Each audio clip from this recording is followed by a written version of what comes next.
DSC 2025 నియామక ప్రక్రియలో అవకతవకలపై ఆరోపణలు వస్తున్న నేపథ్యంలో సిబిఐతో విచారణ జరిపించాలని వైఎస్ఆర్ కాంగ్రెస్ పార్టీ నేతలు డిమాండ్ చేశారు.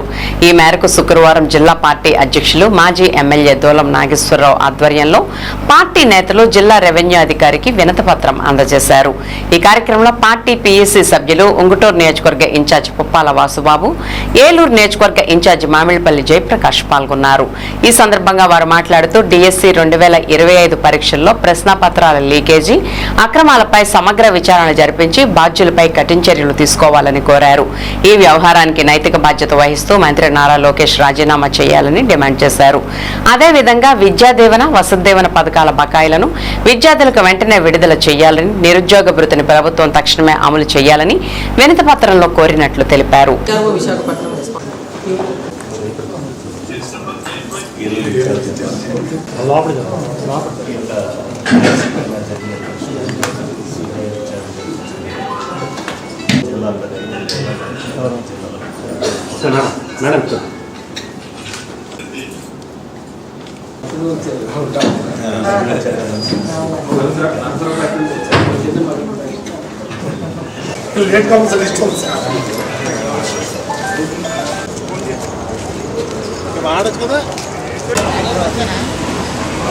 రాష్ట్ర వ్యాప్తంగా జగన్మోహన్ రెడ్డి గారి ఆదేశాల ప్రకారం రాష్ట్రంలోని అన్ని జిల్లాల్లో కూడా కలెక్టర్ గారికి ఈ డిఎస్సి అక్రమాలపైన వినతిపత్రం ఇచ్చే కార్యక్రమంలో భాగంగా ఈ రోజున కలెక్టరేట్లో మరి డిఆర్ఓ గారికి వినతిపత్రం ఇవ్వడం జరిగింది.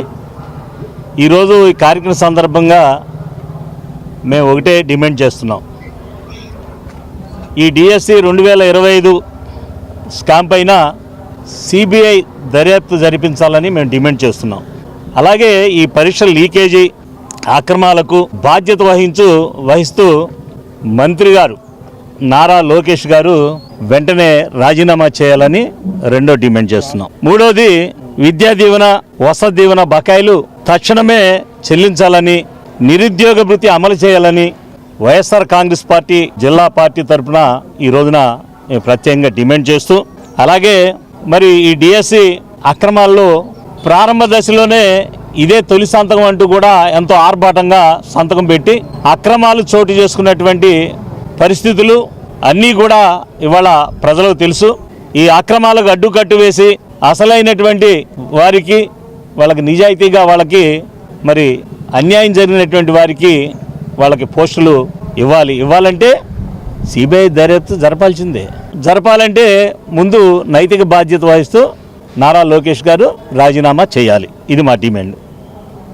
ఈ రోజున మాజీ ముఖ్యమంత్రి వర్యులు వైఎస్ఆర్ కాంగ్రెస్ పార్టీ అధ్యక్షులు జగన్మోహన్ రెడ్డి గారి ఆదేశాల మేరకు డిఎస్సి అక్రమాలపైన, అలాగే ఈ యొక్క నిరుద్యోగ భృతి, ఫీజు రీమెంట్ పథకాలు అమలు చేయాలని డిమాండ్ చేస్తూ ఈరోజు కలెక్టర్ ఆఫీసులో కలెక్టర్ గారికి వినతిపత్రం ఇవ్వడం జరిగింది. డిఆర్ఓ గారికి ఇవ్వడం జరిగింది. అందుబాటులో లేరు. ఏది ఏమైనా డిఎస్సి, మెగా డిఎస్సి అని చెప్పి దగా డిఎస్సి చేసి తన అనుమాయులకి ఫేక్ సర్టిఫికేట్లు పుట్టించి పేపర్ లీకేజీలు చేసి నిజమైన నిరుద్యోగులు ఎవరైతే ఉన్నారో అర్హులైన వాళ్ళకి ఎవరికి ఉద్యోగాలు రాకుండా వీళ్ళందరికీ వాళ్ళ కూడత ఎవరైతే ఆ యువగలం పాదయాత్రలో ఉన్నటువంటి స్టాఫ్ ఎవరైతే తిరిగారో వాళ్ళందరికీ కూడా ఫేక్ సర్టిఫికేట్లు, క్రీడా సర్టిఫికేట్లు పుట్టించి వాళ్ళకి ఉద్యోగాలు ఇవ్వడం జరిగింది. కాబట్టి నైతిక బాధ్యత వహిస్తూ మన లోకేష్ గారు వెంటనే ఆ శాఖ మంత్రి రాజీనామా చేయాలి.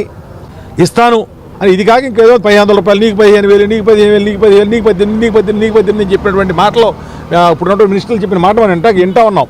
అవన్నీ కలుపుకుంటే 1,50,000 కోట్ల రూపాయలు సంవత్సరానికి ఖర్చు పెట్టాలి.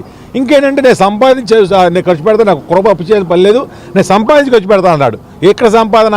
ఈరోజు 3,50,000 కోట్ల అప్పు చేశాడు. ఈ రోజున ఒక పథకం అమలు అవ్వలేదు. ఈ యొక్క డిఎస్సి మీద ఇటువంటి పోరాటంలో మేమందరం కూడా ఈరోజు కాగితాలు ఇవ్వడం జరిగింది. వెంటనే రాజీనామా చేసి ఈ యొక్క సిబిఐ ఎంక్వైరీని ఇచ్చి ఆ నిరుద్యోగులందరికీ కూడా ఉద్యోగం ఇవ్వాలని కోరుకుంటున్నాం. మా జాతీయ అధ్యక్షులు మాజీ ముఖ్యమంత్రి వర్యులు వైఎస్ జగన్మోహన్ రెడ్డి గారి ఆదేశానుసారం డిఎస్సిపై జరుగుతున్న